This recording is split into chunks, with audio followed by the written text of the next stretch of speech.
Hello friends, welcome to study Adda. आज हम पढ़ेंगे न्यूटन ने मोशन के कितने ला दिए थे और देखेंगे कि वे लॉ किस प्रकार हैं।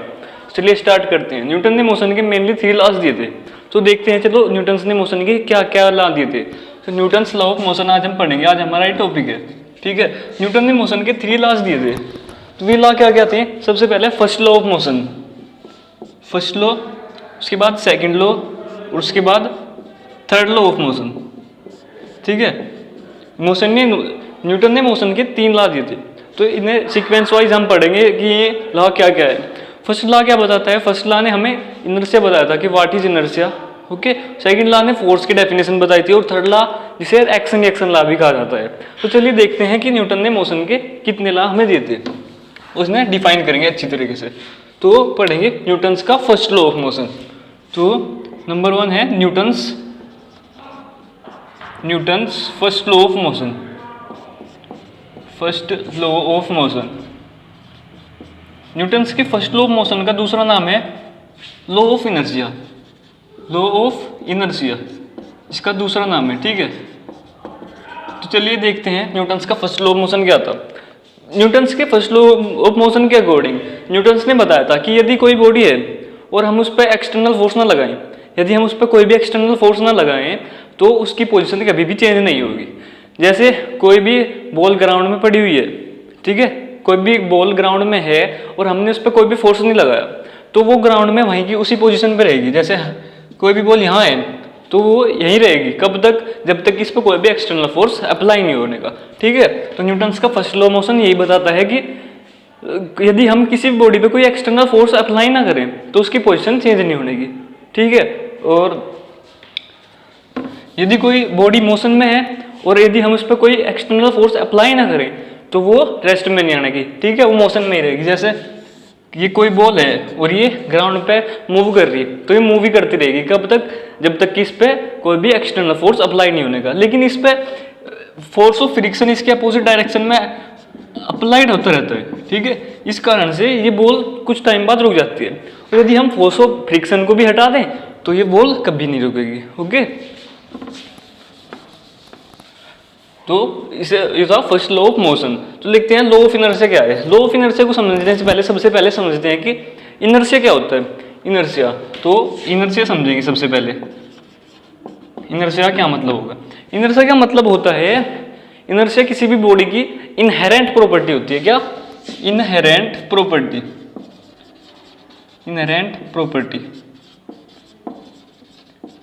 ठीक है, किसी भी बॉडी की इनहेरेंट प्रॉपर्टी होती है। इस इनहेरेंट प्रॉपर्टी का मतलब क्या होता है? इनहेरेंट प्रॉपर्टी का मतलब होता है नेचुरल प्रॉपर्टी। किसी भी बॉडी की नेचुरल प्रॉपर्टी होती है इनर्शिया। इनर्शिया ने क्या बताया था?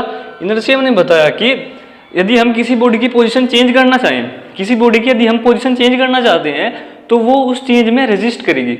मतलब यदि हम उस बॉडी की पोजीशन चेंज करना चाह रहे हैं तो वो उस चेंज का रेजिस्ट करेगी, मतलब उसका अपोज करेगी, वो अपनी पोजीशन को चेंज नहीं होने देगी। तो इसी लॉ को कहते हैं लॉ ऑफ इनर्शिया।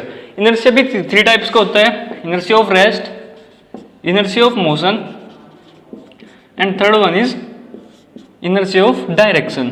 ठीक है, इनर्शिया ऑफ रेस्ट, जैसे भी कोई ट्रेन है, ट्रेन खड़ी है, ठीक है, स्टॉप हुई है, तो उसमें लॉ ऑफ इनर्शिया काम होगा। ठीक है, अभी ज़्यादा डीपली नहीं पढ़ेंगे क्योंकि अभी हम इसके बस नॉर्मल बेसिक थिंग्स देखेंगे कि इसने क्या क्या बताया था। तो ये हो गया first law of motion. Second law of motion पढ़ेंगे अब, Newton's second law of motion. Second law of motion, Newton ने सेकंड लॉ ऑफ मोशन दिया था, उसमें बताया था the external force applied on a body, the external force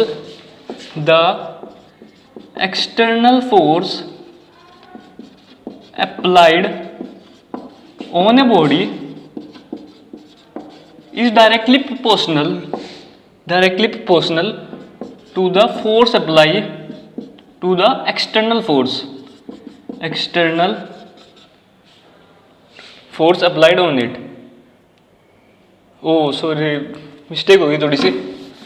ये कहता है कि the rate of change of linear momentum, the rate of change of linear momentum is directly proportional directly proportional to external force applied, external force applied on a body. Okay, तो second law of motion क्या था, on a body. तो इसने क्या बताया कि कोई body है उसका जो the rate of change of linear momentum, linear momentum क्या होता है, लीनियर मोमेंटम को डिनोट करते हैं पी से, पी क्या होता है एम बी। मतलब कोई बॉडी है उसका मास यदि एम है और उसमें यदि उसकी यदि वेलोसिटी है v, तो उसके मास और वेलोसिटी का जो प्रोडक्ट होता है उसे कहते हैं मोमेंटम यानी p। तो इसने क्या कहा था, rate of change of linear momentum मतलब mv minus mu with respect to time, क्योंकि यहाँ पर रेट दिया हुआ है, वो किसके प्रोपोर्शनल है, फोर्स अप्लाइड के मतलब f के। तो f directly proportional to m v minus u upon t। लेकिन फर्स्ट इक्वेशन ऑफ मोशन क्या कहती है, v equals to u plus a t. तो यहाँ से हम a की वैल्यू निकाल सकते हैं, a की वैल्यू क्या आएगी, v minus u upon T. तो ये हमारी a की वैल्यू आई, तो यहाँ पे हम a की वैल्यू पुट कर सकते हैं। तो f directly proportional to m a।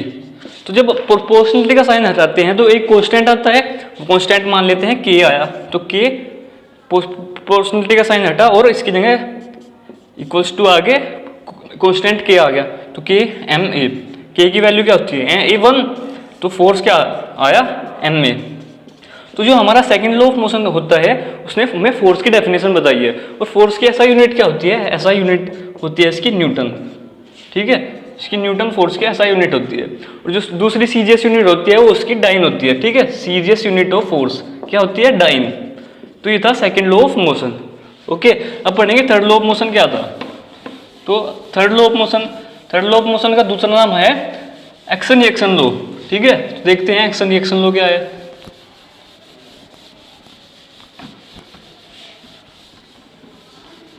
Okay, तो देखते हैं एक्शन रिएक्शन लॉ या फिर third law of motion, Newton's third law of motion. इसका दूसरा नाम क्या है, action reaction law, action reaction law. इसने क्या बताया था, यदि हम कोई एक्शन करते हैं तो उसके अपोजिट एक रिएक्शन होता है। ठीक है, यदि F equals to minus F, मतलब यदि हमने किसी बॉडी पे कोई फोर्स लगाया तो उसके अपोजिट डायरेक्शन में एक और फोर्स लगेगा। ठीक है, वो उसका रिएक्शन होगा मतलब माइनस एफ। ठीक है, अब मान लीजिए कि कोई बॉक्स है, ये हमने इस बॉक्स पे कोई फोर्स लगाया ऐसे, तो ये फोर्स भी तो हम पे एक फोर्स लगा होगा, उस फोर्स को क्या कहेंगे, वो होगा माइनस एफ। ठीक है, उसे रिएक्शन फोर्स कहेंगे, जो फोर्स कोई भी बॉडी अपोजिट लगाती है।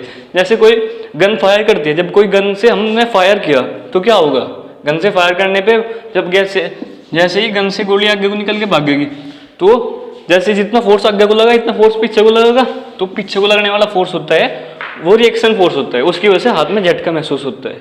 ठीक है, तो ये तीनों लॉ ऑफ मोशन हो गए। Okay, thank you.